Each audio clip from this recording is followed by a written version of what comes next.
Hello and welcome back to the finish line and another episode of Talking Points, our weekend review show. It's just myself and Tom tonight. The other fella is Bottle it. Yeah, bottle it. For a lack of a better word. He's had a few brewskis and we gave him the day off, didn't we, Tom? Being nice and all that.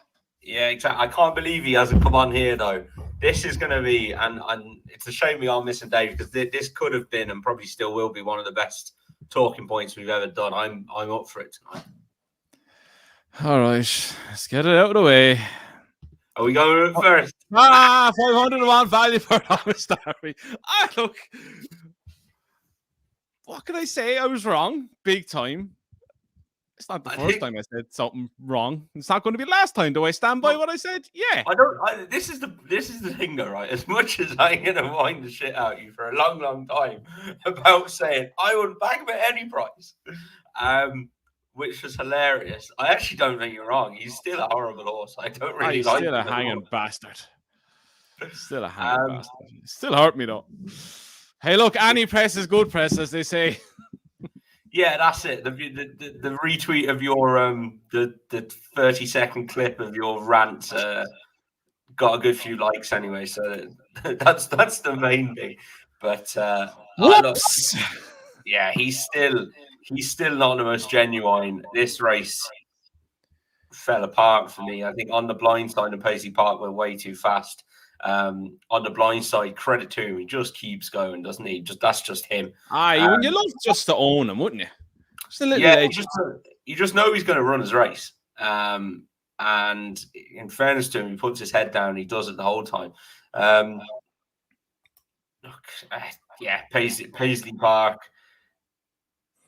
He's just not as good as he used to be. No, legs are gone. Look, we said it on Wednesday. We just thought the legs were gone since last year. Even you could see that when he hits the flat spot, there's no coming out of the flat spot anymore. There's no this change of gear. It's just a one pace staying on.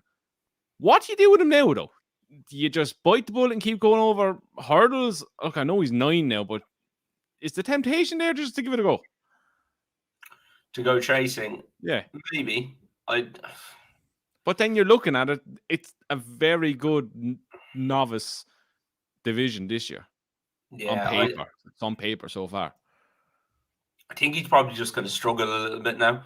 I don't really know what you do with him, to be honest. But he's an absolute legend. Like, the horse he was a couple of years ago was unbelievable, and they've had some great times with him. So he owes them nothing, as they say, and whatever he does, as long as he keeps running respectably like that, keep on running them and have a look at it at the end of the season.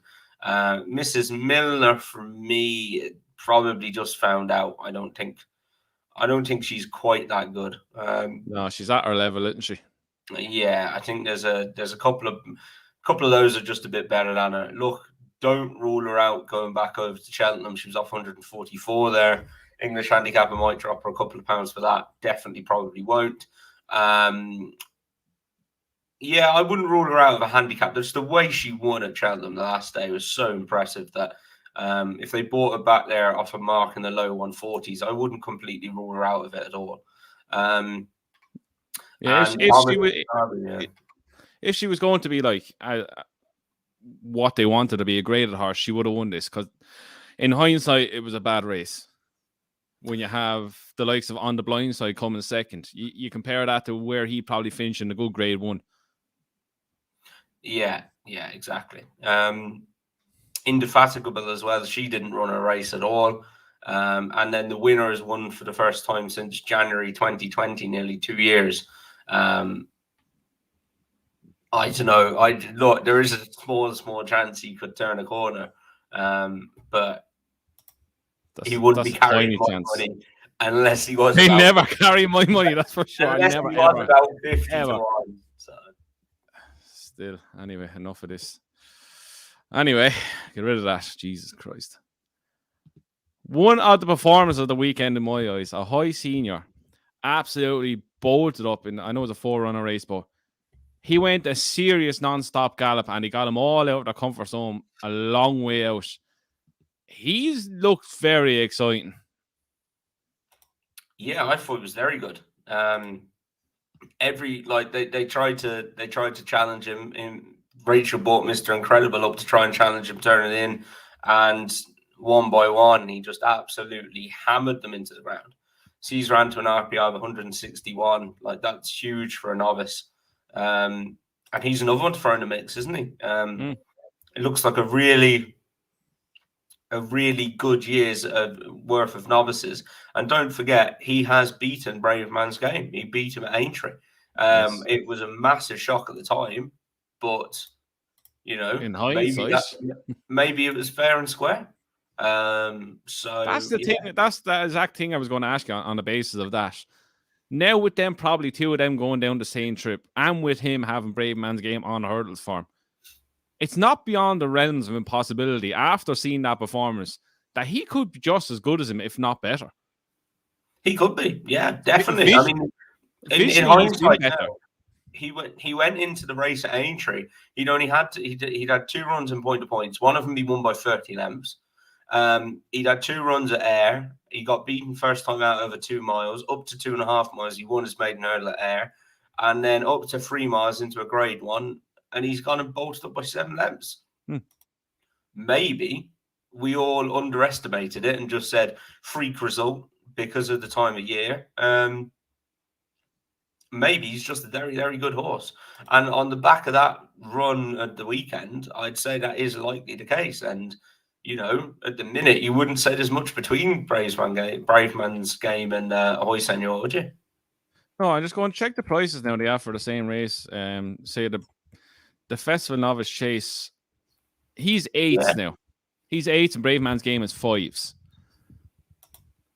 On the back of that, I'd have 8s on him straight away before I back him at 5s. I know it's probably not a price you would want straight away, but to me, visually, it was unbelievable performance. And even Derek Fox said when he looked at the big screen, he couldn't believe how far in front he was. Whether you look in the hindsight, playing devil's advocate here, did Mr. Incredible stay because he jumped up massively in trip from his last run? Did the others to just try go too fast with him? It's hard to know, but then you look at as for the way we're looking at it now, it was an unbelievable visual performance, and the Racing Post back it up with his rating. Yeah, look, maybe Mr. Incredible didn't stay. This was a step up in trip for him. Flash Collonge is no mug over hurdles either. Look, I don't know. Maybe the form isn't that great, but one thing's for certain is he jumped well. And every time they came to him, he just found more. And his back form is he's beaten Brave Man's Game. He's already a Grade 1 winner over hurdles. So I think, in fairness, the market isn't underestimating him now. It probably was before that race. But I think now it's probably about right, yeah. Yeah, it'd be interesting to see where he goes. It could end up Kempton, Quarter Star Chase, Christmas time. Yeah, that'd be the most logical place, wouldn't it? And yeah, that'll tell us a lot more. Hopefully the other fella turns up as well. That'd be some race. 7 Brave Man Game. Right, we move on to the Hennessy Ladbrokes Trophy, and Cloudy Glen won at 33-1. A horse now I didn't really give much of a chance to, but in hindsight, is it a matter of Remaster was unlucky to come down because it looked like he was just about to take over and bolt up more or less? I don't know. I think he'd have played a part in the finish. I wouldn't be so confident. I know Dave put him up, didn't he? So he was quite confident that he would have gone and won, but I'm not 100%. I think he definitely would have put him up there. See, I never heard credit for putting things up. Dave robs him on me. You put him up, did you? Yeah. Dave could have as well now. I can't remember. I knew one of you put him up anyway. But yeah, no. He was coming up. He was coming to take it up and play a part in the finish, wasn't he? I think Cloudy Glen won very well. I had a small cover bet on Fiddler on the Roof, and I thought I was going to win it. And every time he got near Cloudy Glen went on again. So it was a very good performance. Really good ride by Charlie Deutsch, I thought. Fiddler on the Roof has gone and run a cracker as well. And then there's 28 lengths back to Brahma Bull and On the Ropes. The two of them have gone and absolutely bolted up, basically, and they've gone well clear of the field. And I think remastered, it would have been interesting because he would have been bang there with them. So we obviously have to talk about Clap de Rire, don't we? Yeah, never really travelled. Few niggly mistakes. You could see with a circuit gone, Rachel was never comfortable on him. Yeah, even after a couple of fences, I thought about, I can't remember which one it was now. I think it was about the third fence. He made a bad mistake, and I nearly thought he was gone. And no, he never looked comfortable. It's one of those that there's a couple of horses this weekend I'm going to say about. I don't think that's his running. I think, well, it's obviously not his running. He's tailed off down the back and been pulled up, but I think he is capable of a lot better than that. And don't write him off just yet. No, obviously, the Gold Cup dream, at least for this year, looks well out of the water, well out and gone. But yeah, don't write him off just yet. Give him another chance. Yeah, I was going to say it was kind of uncharacteristic mistakes, but he did fall in the RSA last season. But it was they were still kind of novice mistakes. Yeah. They weren't big mistakes. They were just as novice mistakes still in him. But he might learn from it. Who knows? He's not one to give up on, but he's not one you'll be looking at next time and going, oh, that's one for next time. Yeah, off the back of that, right? I think you just got to, if you like the horse, you're just going to put a line through that run. And yeah, I think that's what you're going to have to do, really, and see where he goes next time and maybe let him have the run and see where he comes on. Yeah. Fiddler on Roof did, as you said, ran a massive race. He seems to have to turn the corner on the back of that win at Carlisle. So, where next with him now? He off away. He carried the 11-4 around there for a mark of 150. Surely back up to greater races with him now. You could. I think he's going to struggle in open staying chases. I'd maybe have a look for something like this again. I don't know the English calendar too well, so I don't know what there is. But yeah, I'd have a look for something again like this. I think. Cool. James Payne said Henry said return sore and stiff. Yeah, well, it wouldn't surprise me. He made a couple of mistakes, and now we are going to move on now to probably the most controversial thing that happened all weekend. Now I'm not alone in this, and I don't know if you're the same thing. Not So Sleepy to me was the night a standalone Grade 1 win. And I have the photo finish here, which I will show in a few minutes. To you, Tom, just we talk about form and all that first. It's safe to say Honeysuckle will be sleeping nice and safe and sound in our box tonight, not worrying about anything that ran in this. Yeah, the form of this for me is not great at all. Epatante last year looked a shadow of her former self. And to be honest, I know a few people on a certain TV channel as well were saying she's back. Oh, she's back. Might not be back to her best, but she's back and she's run this well. It's like that certain channel that Tom was talking about that doesn't want to say is at the races. Yeah, well, absolute shite talk on ratings. Like that's one of her worst runs for the last couple of seasons. So that's not champion hurdle form, is it? So Royal is a great yardstick to judge horses off. But my God, if he ever won a champion hurdle, you'd be bloody amazed. Silver Streak again is just fine, isn't he? And then we'll get to the other lad because I know we have different opinions on him. But look, not So Sleepy.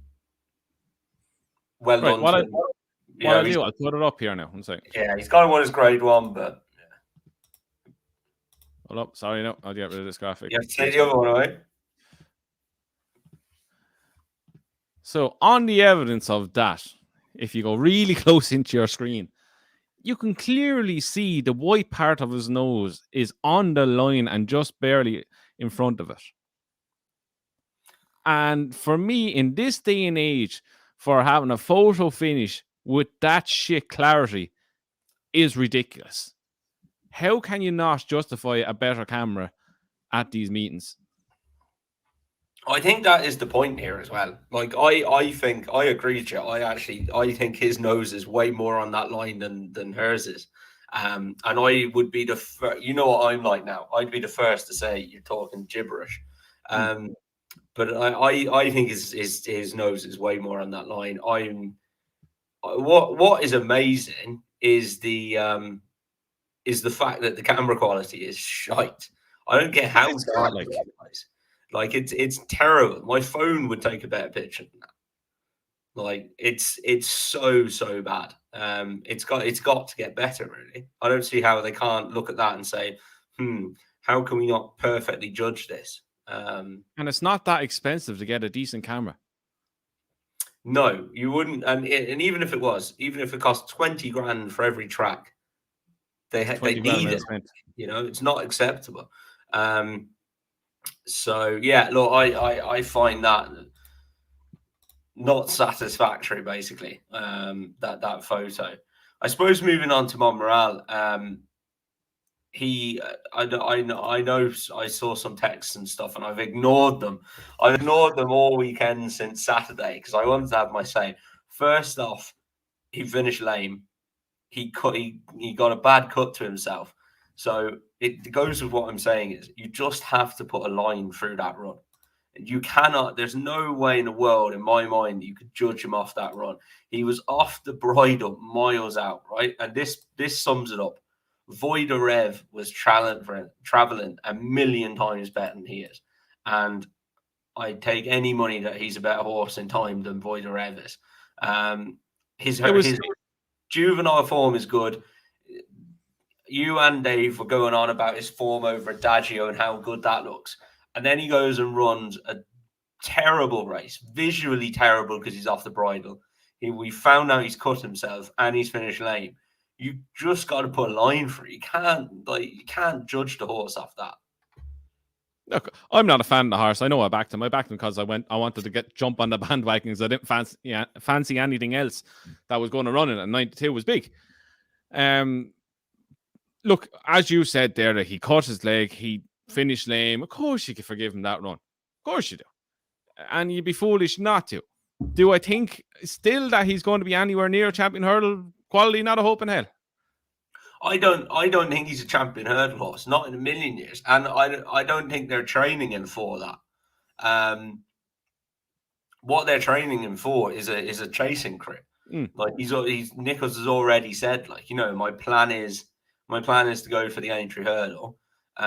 He wanted to run him in the Jerry Field, and by the sound of it, which would have been a dodge a grade one because he probably doesn't want to run. I don't think he wanted to run him in a grade one like that straight away. I think he's going to look after him for this season, and then he's going to be a novice chaser next year. And yeah, I just don't. You can't, like, if the horse finished lame, cut his leg. He clearly didn't run his race because he was off the bridle miles out. Like, that's just not him. You can't say that the horse last year has suddenly turned into that. So it was evident from an early stage that he was never traveling. There was something going on. Yeah, exactly. Someone just made a decent comment there. Stick a sensor on the finishing line, like goal line technology or Hawkeye. It's easy, no more finishing line issues. It's true though. Like, look at the technology we have in other sports and what you can do. Like, you can in hurling, for example, you can hit a ball or hit a slitter over the posts and go miles over the top of the posts, and we can pick it up. And we can draw a line and say whether it was within the posts or not.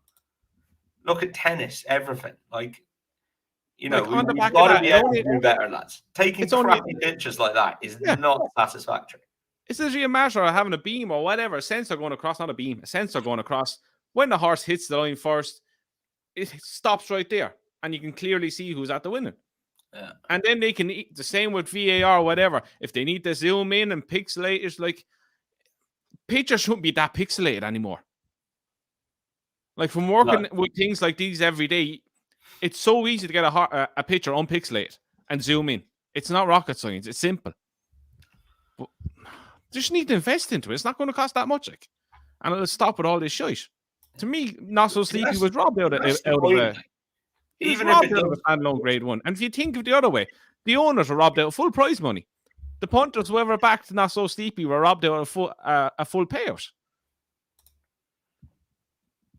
That's the it's other true. side of it as well. It's not satisfactory in this day and age that No. we're arguing over. Do we think a horse's nose was further in front of another one's in a poor photo? So it's just not good. They need a list of shit to sort out, and that is definitely up there with things to sort out.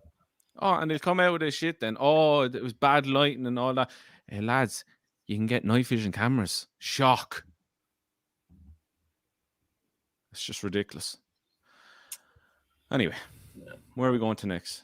Right, we are moving on. Sorry, just get the results in front of me here. We're moving on to today, on the Fairyhouse, which was, quite frankly, I enjoyed watching every single race today. We're going to start with, excuse me, Statuaire beating My Mate Mozzie. Yeah, I think it's fair to say my Mate Mozzie mistake at the last cost him.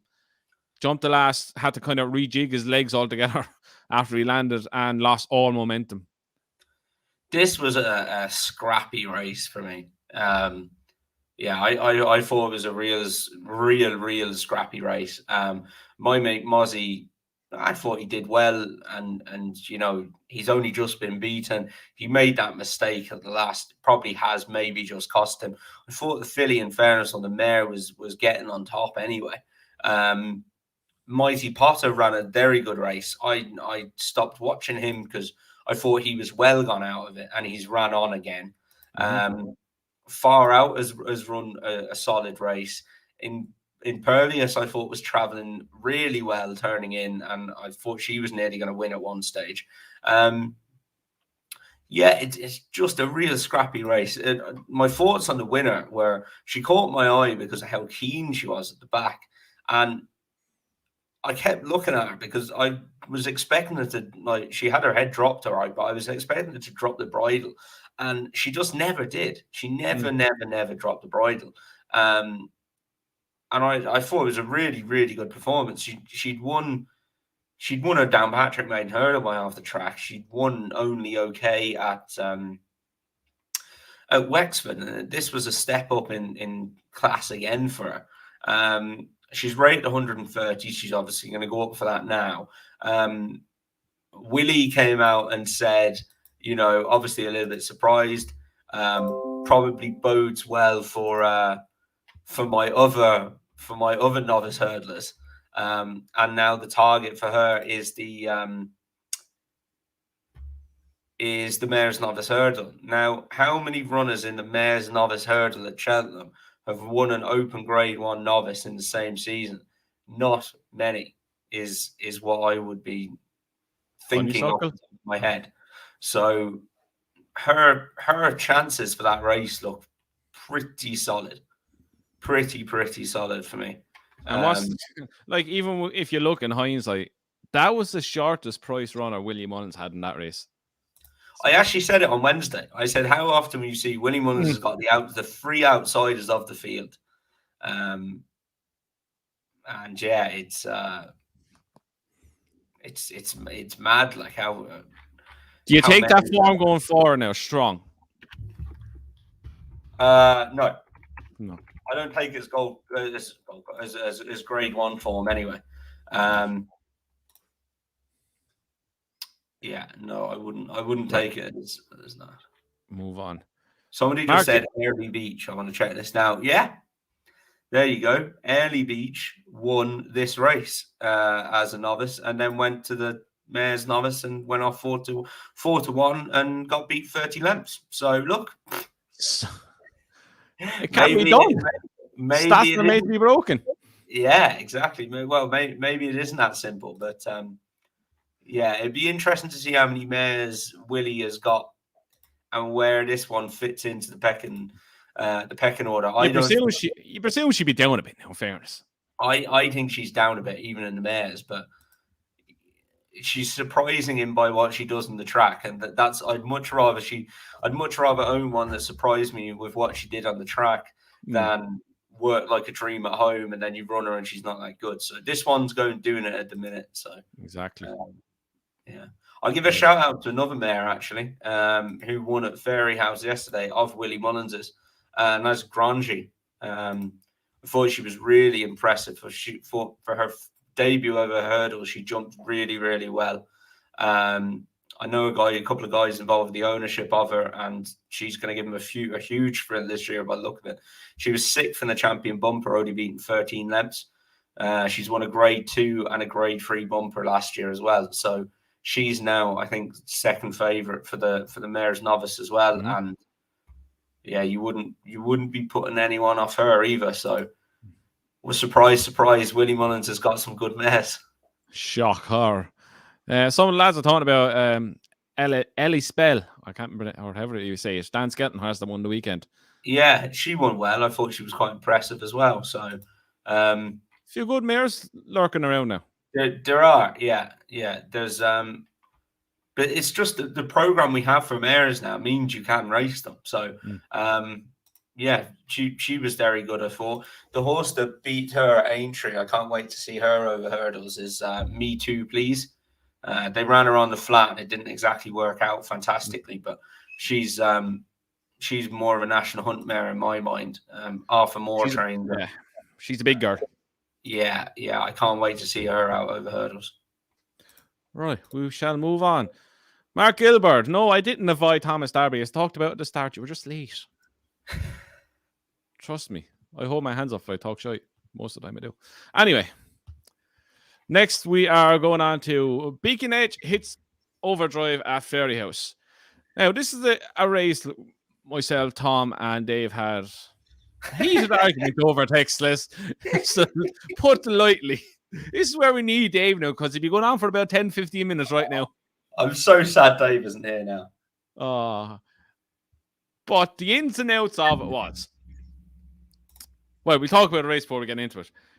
Beacon Edge won at 7-2, where it looked like Stain won it at the end of the day. They went a good clip up in front. Gabanaco and Lifetime Ambition couldn't really go to clip. Cape Gentleman fell 4 out, where he was disputing the lead as well. Look, I've no problem saying I changed my mind this morning.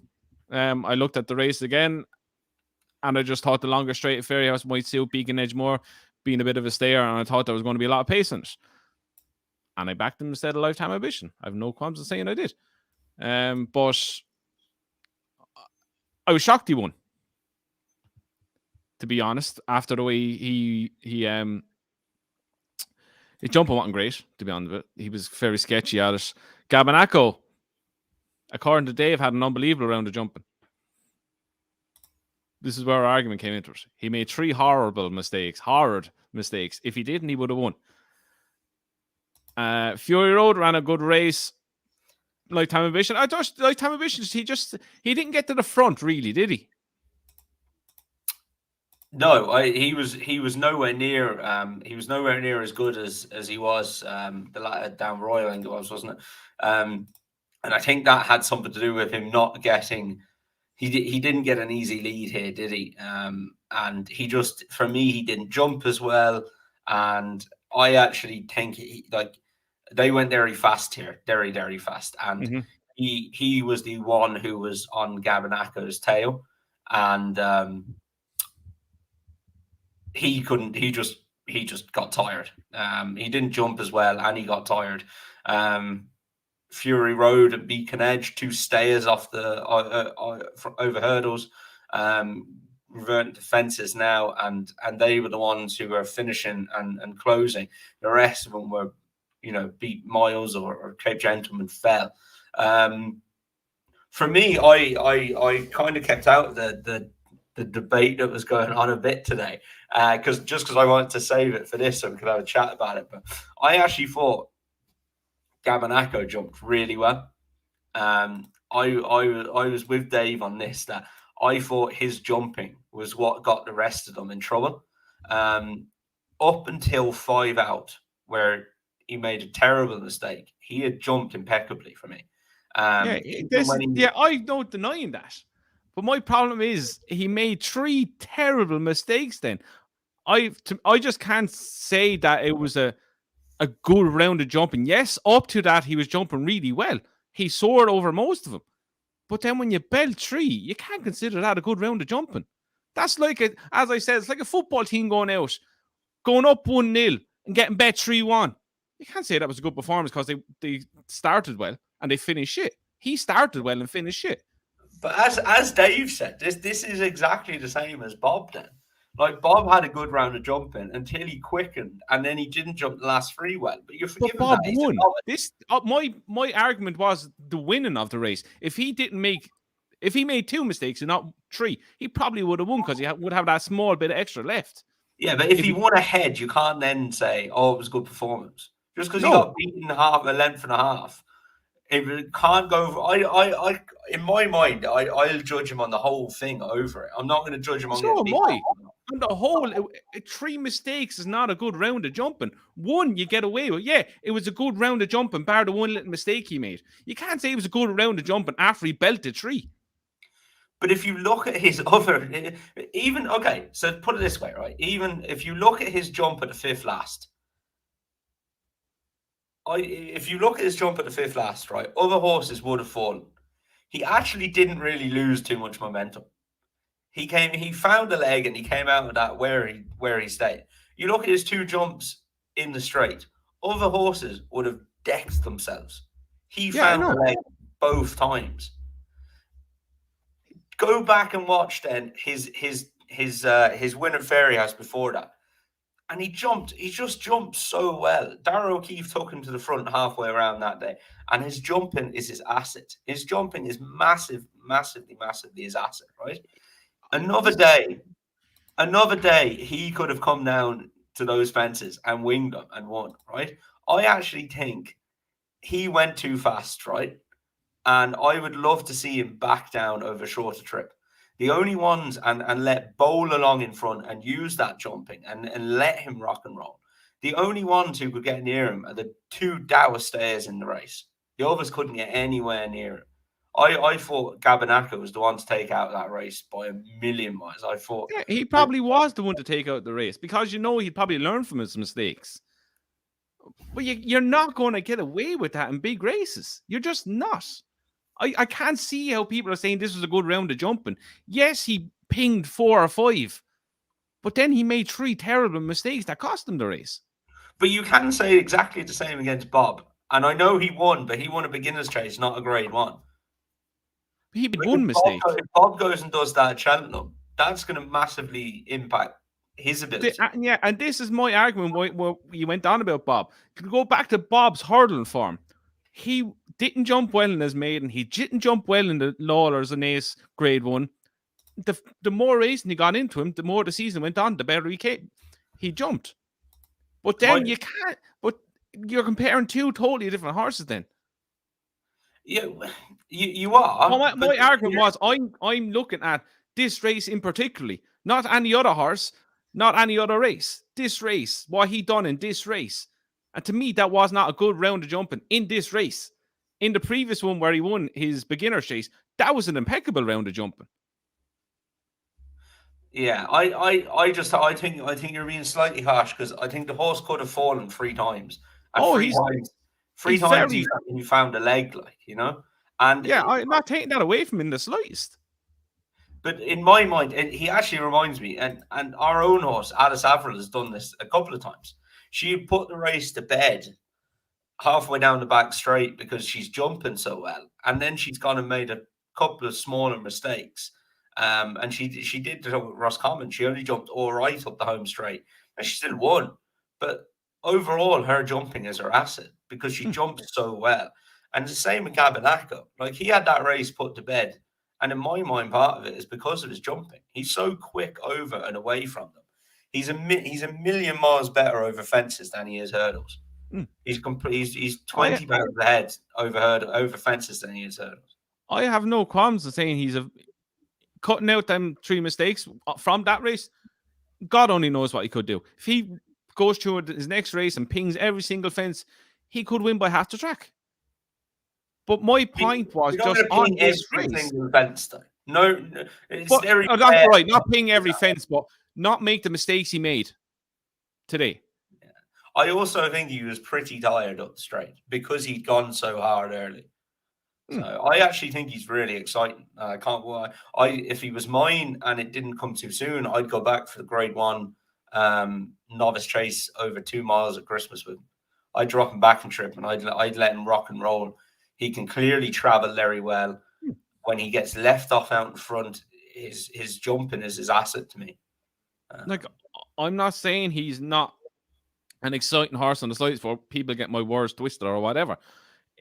If he, as Tom said, if he dropped down a trip and he was in the right field against the right horses or whoever, it's not superstars per se. Of course, I'm going to have a good look at him because he does jump well to a point. Whether it was him being tired, which could have been also another thing, because as you said, they went lickety split the whole way around. You can see he jumps well, but my point was just he did make 3 bad mistakes on that particular race. If you were looking at him on the race before and his beginner's chase, if he goes back to that, he jumps impeccably well. Unbelievable jumper. But you just can't. I'm just looking at it. This race only. 3 bad mistakes. To me, my opinion, not a good round of jumping. And I thought it was up until he made that mistake, but it didn't stop him. It didn't slow him down. And then I know. But he just then made I go back to voice up the straight. But then I go back to a football analogy. If you're winning 2-0 up to 70 minutes, you get bet 3-2. That's a bad performance in the end because you let 3 goals in. But there's more factors into this. He might have scraped home had he jumped the 2 up the straight better. However, I also think part of the factor is he got beat as he went too fast, and part of the factor is over 2 mile 4. I think he'd have got away with those mistakes over a short trip. I think he'd have been further in front. So. Mark Smith, do you think the Grand Annual will suit Gabanaco a lot more than a Grade 1? I don't think there's a problem. He could end up winning a Grade 1. I could see him win. I could see him win a Grade 1. Yeah. For me, he's maybe one of those that could run well in an ARCA, find 1 or 2 too good, but I could definitely see him placed. Look, they have a lot of people are saying like, "Oh, jump is the name of the game, they make mistakes." All horses are going to make mistakes at some time. Look at the Betfair Chase last week. Seasoned jumpers jumped like the first time they'd ever seen a bloody fence. So this is a spur time over fences. He's made 2 tired mistakes where he's got in close. Other horses would have fallen. He's found a leg. But his jumping in the main is very, very, very good. I think just if he sorts out when he gets in close. I think it's when he gets in close. Does it take him too long to get the landing gear out when he gets in close? He's kind of not clumsy per se, but a bit slow in reacting to get down. He pitches more than he can get him out and going. Yeah, I just think he was tired at the last 2, and I actually think he did. I think he did well to stand up, to be honest. He did. And then he kept going as well. I've never been a fan of that horse before, but after today, I'm actually way more of a fan of him than I ever was. So. I know who your eye catcher is going to be. It's not him actually. I've got 2, but not him. Actually, before we go on to our next one, I forgot to put this into our chat. John Bond's performance on Friday. What did you make of that?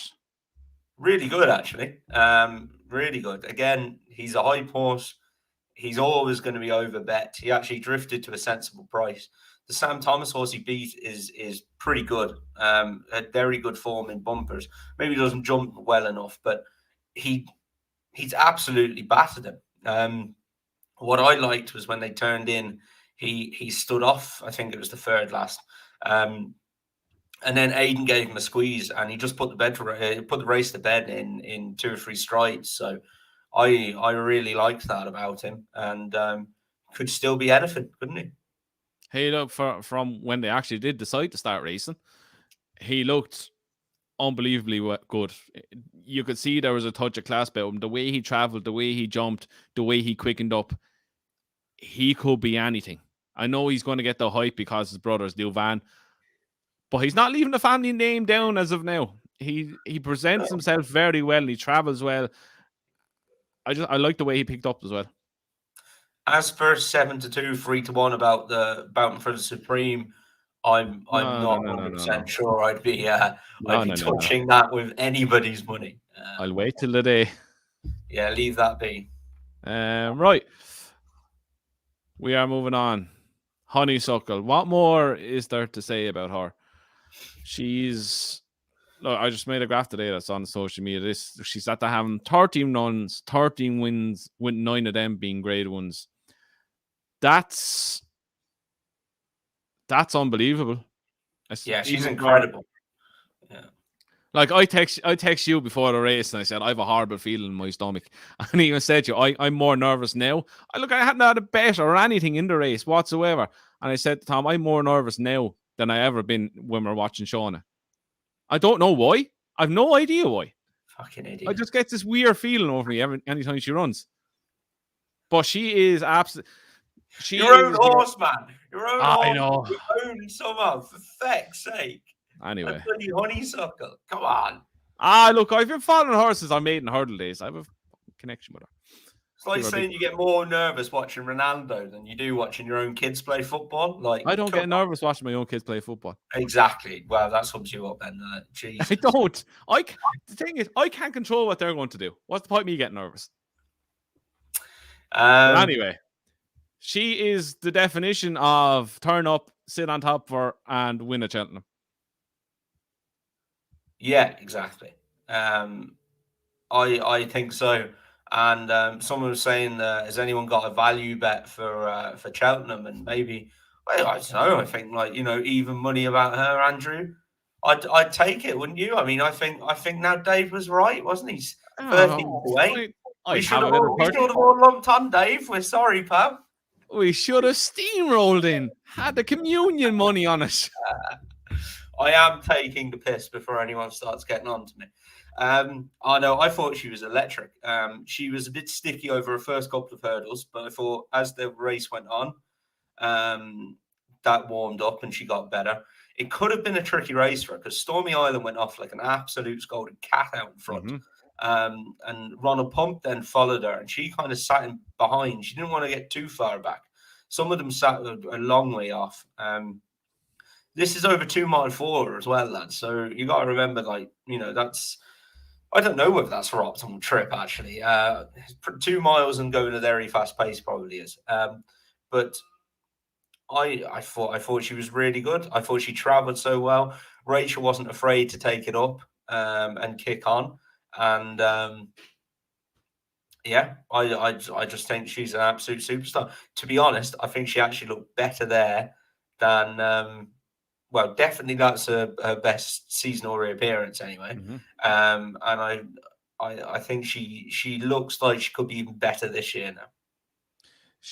It's the way she puts races to bed is a huge asset for her. She just comes there traveling and Rachel gives her a kick in the belly and she's gone. It's her turn of foot, is her stamina. She's the whole package. And she has that little quirk to her as well. She's an absolute vibe at home. And she has the same thing kind of Corto did, as in the last fence, the last hurdle. She always done something mad at it. She always slows up to it. She'll always give you a heart attack at some stage. But there's always something left in the locker. Look, Patrick Walsh said there, words don't do her justice. They don't. Is she the best mare we have ever seen? Is she better than Dawn Run? Oh, Jesus. I know they're hard to compare when there's Gold Cups and everything. It's hard to compare, yeah. I think if she goes and I never saw Dawn Run. I don't you hear about Dawn Run obviously, but I mean the one we probably all gonna compare it to now, especially if she goes and win again, is Annie Power, isn't it? And I think Honeysuckle as well, the way that the way the champion hurdle is shaping up, she should certainly go and win it this year. And and she should probably go and win it for another year or two, depending on what comes in from the novice stakes. But I don't fancy anyone giving her £7. I think she'd beat. I think she'd beat anything, to be honest. She just loves winning as well. You can tell by her. She puts her head down, she puts her ears back, and she tries. And she was a long way clear today, and she showed no sign of stopping. She just gallops and gallops. No, she's a fantastic man. Yeah, she's right. Graham Thorpe made a comment there about should mares lose their £7 allowance after winning a Grade 1? No. The reason we have these mares running now, and so, as we said earlier in this show, so many good mares around, is because we've put on a mares program for them, and we've given them allowances in graded races. So if you start taking that away and people are saying, oh, well, the mares aren't going to be able to beat the geldings off level weights, then I'm sure what's the point in running them? We'll keep them in the mares only races. The allowance is there, and it attracts them then to go and run in those championship races. So yeah, I mean, I wouldn't be for removing that at all. I think if you remove that, you'll see a lot more mares just running against mares. We already have a discussion. Oh, will they go and run against the geldings? You take the £7 away, there's no chance they won't. Why would you? So. And I'm just playing devil's advocate. I agree with you. They shouldn't have it taken away. But if they win, say, like a horse like Honeysuckle, should they reduce it to 5 at least? I'm an advocate that I don't think £1 to £3 is going to make much of the difference in graded races. If you're good enough, you carry anyway to win it against horses on the same level as you. Yeah, it's a case of win. It's a case of wins when and how many wins. Or win what race? What if they win a bad Grade 1 and then their allowance is gone? That's exactly it. Yeah. Nah, leave it there, and yeah, I'd leave it there, to be honest. And just to touch on, there was a sour note in the race. Poor latest exhibition, unfortunately, broke down turning in for home, which was horrible to see because you could see it happening as they turned in on the camera. So look, from us, our condolences go out to everyone connected with Lakes Exhibition. It's a horse I liked for years, and it's unfortunate to go out like that, especially on your season reappearance. Yeah, it was terrible. It was awful then to see it as well, and they showed another angle in afterwards. You could see it again. It's terrible, and yeah, it's such a shame that the Nolans they have a reasonably sized yard, but he was definitely the superstar, and they took a massive punt with that horse. There was a few owners gathered together to buy him instead of selling them on, and yeah, terribly sad. Really, it's a sad side of the game, really. The Gincy just put up a comment there. Tom, the point is Honeysuckle will always have a question mark against her. Why the poor standard of competition and the £7 allowance? Why would she always have a question mark against her? I don't. I don't see why. I don't see any horse getting within anywhere of her. £7 or no £7. Yeah, I agree. I think if she didn't have the £7, she'd still be battering everything. She'd still be battering. But the point is, if you're on the verge of, do we run the mare in the Grade 1 or do we run her in the mare's race, then what do you do? If you don't have the allowance there, you're probably just going to run her in the mare's race unless she's literally a Honeysuckle. I don't think the argument is for Honeysuckle. It's more for mares past and present, but obviously going forward, that you might consider running in those championship races. You've got to have some carrot there to go and dangle in front of them. It's a nice incentive for them to run in it.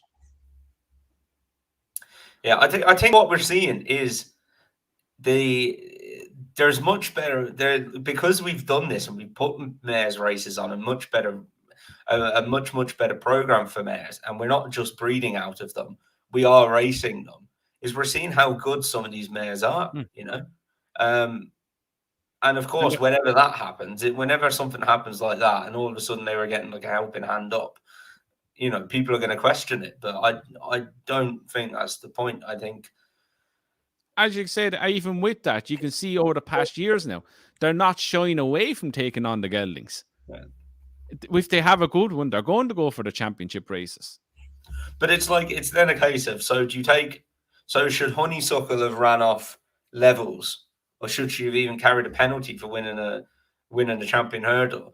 And then should Stormy Island get £10 because she hasn't won a Grade 1 or a champion hurdle herself? So I think it's pretty set that in those open races, mares get their allowance, the rest of them are off levels. That's it. Right, a question. Hold up now, where's it gone? A question from Ben. Between a prime Bouvier, Annie Power, Faugheen, Hurricane Fly, where does she sit amongst the last few champions? I think which ones were they? Can you click on Bouvier? Oh, sorry, I'll put it up. Yeah. You have Bouvier, Annie Power, Faugheen, Hurricane Fly. Where does she sit amongst the best of the last few champion hurdles? That's getting tasty now, isn't it? Because you're bringing in. I think she's better than Bouvier in my book. I think she's her and Annie Power. I think she's probably just a bit better than Annie Power, but it'd be close. And then you've got Faugheen and Hurricane Fly, and they're two absolute legends, aren't they? So I don't know. Wouldn't you love to see a champion hurdle, right, that had other runners and then involved Annie Power, Faugheen, Hurricane Fly, and Honeysuckle? Like, why can that never happen? Like that would have been an amazing race. Right. If anyone from ITV are watching, there's one thing you actually do good is these virtual races.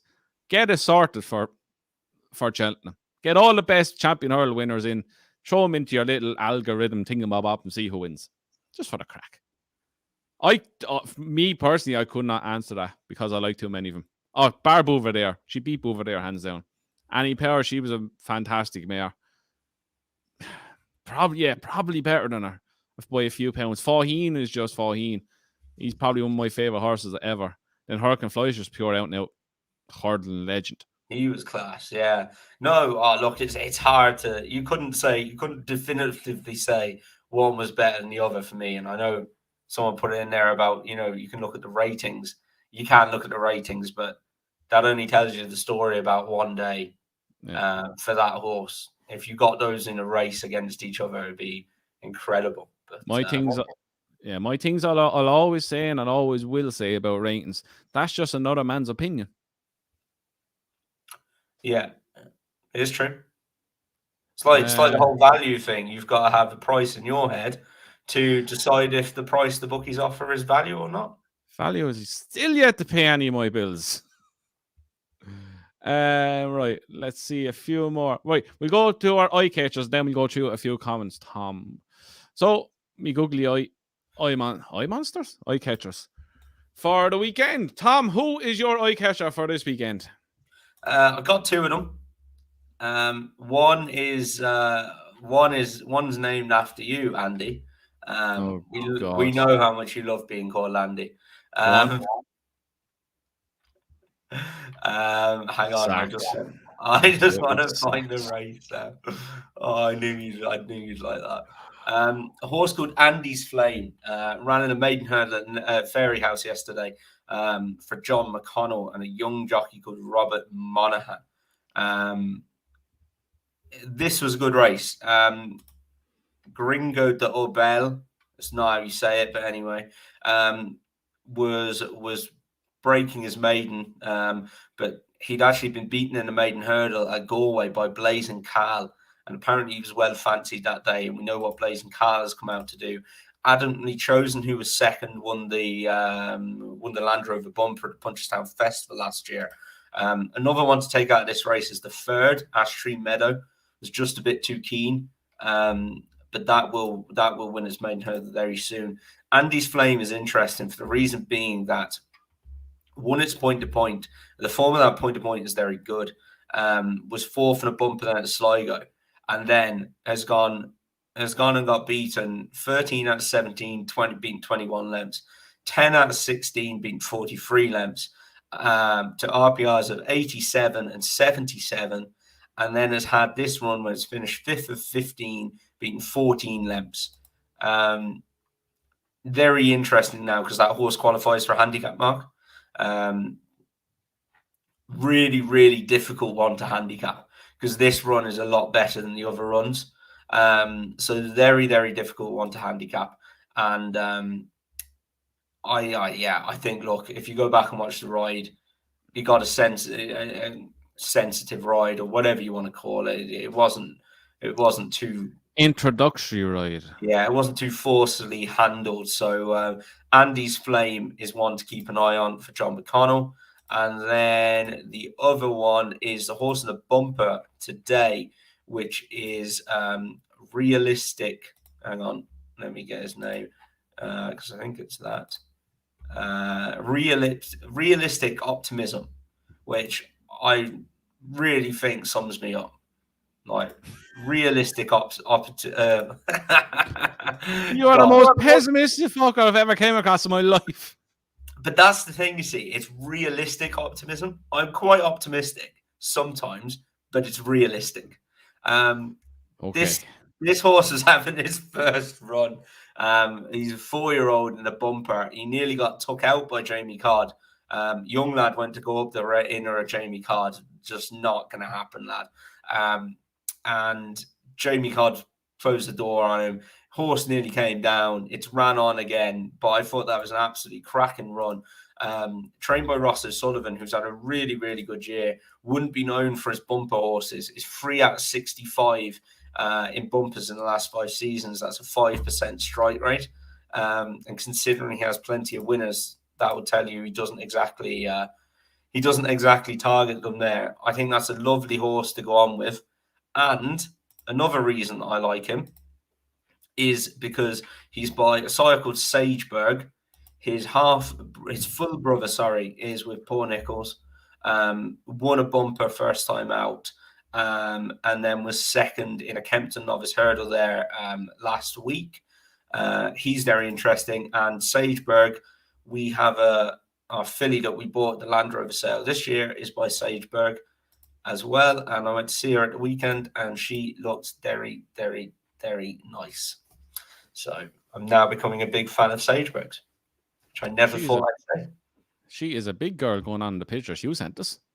Yeah, she's gorgeous. She's really nice now. She just, without getting carried away, she's only cantering around the place, but she carries herself very, very well and looks picture. So it'll be a while till she runs. She's only 3, but lots to look forward to there.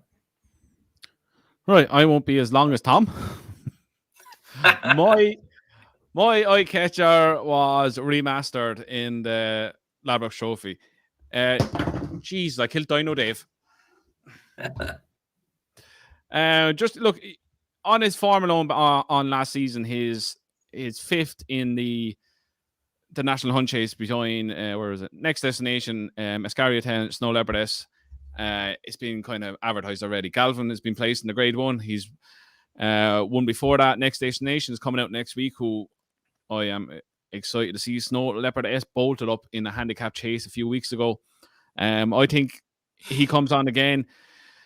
He could have a nice mark still going on what he done there. If the handicapper leaves him alone, he could have a big pot in him. So I will definitely be following him anywhere he goes next. So that is remastered for David Pipe. Right, few questionnaires. Where will we go? Paul Foley. Think Ruby has raised the bar above what AP and Mick Fitz can reach. Don't think the pair offer anything to punditry. Go on, Tom. Do you want to take this one or do you want me to go? I normally set the fence for this, but I agree, to be honest. Mick Fitzgerald I don't think AP's heart is in it. He does the ITV job, and I think that says it all. He does the ITV job. He doesn't do ATI, doesn't do racing TV, and I don't think his heart is really in it, to be honest. I'm sure he could be every bit as good as Ruby. He's a fantastic jockey with a great mind, and he knows all the insides out. and I'm not going to comment on the other one. And then Ruby's analysis and his breakdown is unbelievable. He just, he was one of, if not the best jockey of his generation, and to listen to him break down the race is fantastic. So, yeah, Ruby is brilliant, and that's from not a massive Ruby fan. So yeah, Ruby is brilliant.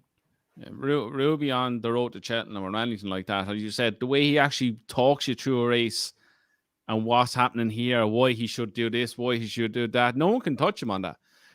Where this stood out to me, where I started taking notice of how good he was actually the race course walk him and Lydia done at Cheltenham the year before last, where he went through where you should be at certain point here.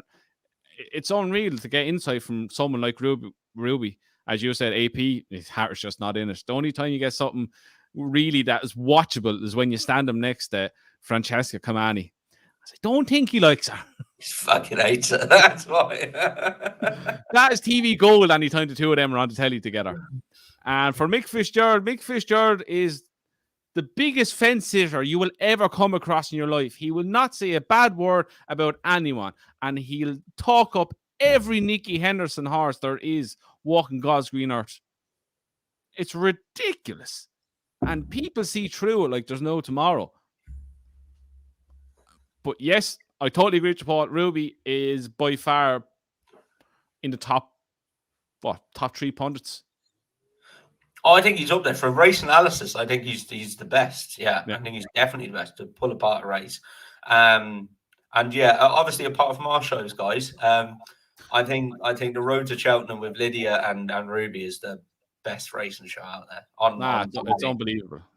I love her as well. I think she's brilliant. She's very good. She's very good. The two of them bang off each other very, very well. So I wonder, did they take it from us? No. Can we answer Joe's question, or can we give like an inkling to Joe's question? Where is Joe's question? It's like 4 up, is all. Oh, there we go. Joe's question is: Cheltenham preview show, lads, live audience. Sure, it will be a sellout. As of now, all being well, it's going to be live in Waterford in a hotel. So as of now, I don't know if I can give out the panel because it's not confirmed. No, don't have to give out the panel. I thought that's plenty. It's a lot. It's gonna. Yes, we are gonna have a live. Yeah, I can give you the date. I can give you the date. Give me 2 seconds. The date. It's on a Thursday. It is on March the 3rd in the Tower Hotel, Waterford. As of now, all being well, this COVID and we don't get shut down and everything else to go with it. So COVID. The 4th of March, the Tower Hotel in Waterford, the Cheltenham Festival preview for the finish line will be held there. And we have 2 lined up already, along with us 3. One you might know already, who was on last year's show, is joining us again. Wonder who that could be. Just gonna start saying stuff, but yeah, no, I won't. Yeah, but look, yeah, as of now, again, hopefully, fingers crossed, the 4th or the 3rd of March 2022 in the Tower Hotel in Waterford. That's when it will be on. Should be very good, and we will. And the answer to the question that you all want to know is: will we be around for chat and pints afterwards? Hell yes, of course we will. So yeah, we'll be hanging around that night for a few drinks, and anyone who wants to come and have a chat and give us plenty of stick, we'll be around. Greatly appreciate. Fuck, I hate David in. And also, we can confirm we will be at. Poor Dave's getting a bad time today. Dino Dave will be at the preview as well, lads. Just gonna. He will. He will be making a special appearance. It's €10 per picture with Dave. We will also be at the 2 days of the Dublin Race Festival. Yes. I'll be there. Somebody booked me a hotel. I've no idea what hotel it is, but I signed up for something somewhere along the line. I don't know what hotel it is. Apparently, it's 5 minutes walk, which is good. So about half an hour stumble back after each day. Yeah, I know. I'm looking forward to that. That is a great meeting. If anyone is looking to come over for a race meeting in Ireland, it's in Dublin. It's 2 days. Come It's like over. an It's absolutely unbelievable. It's 2 days of crammed. It's just top class racing, and the atmosphere is great. There's loads of people there. Everyone's in good mood. It's absolutely freezing cold. Have a few pints. Job's good. talk shit to us. Yeah, give out to us. Do what you want. Or not what you want. Whoa, now. No, I take that back. But yeah, I can't wait. I'm not for it. Right, anything else? Right, we'll throw this one up and we finish on this one. This is the hard question. Who do you think is the best well-handicapped horse in Ireland for a handicap at the Cheltenham Festival once the weights come out? Take out the crystal ball there, Tom. Ask me when the weights come out. I don't think there's going to be many, lads.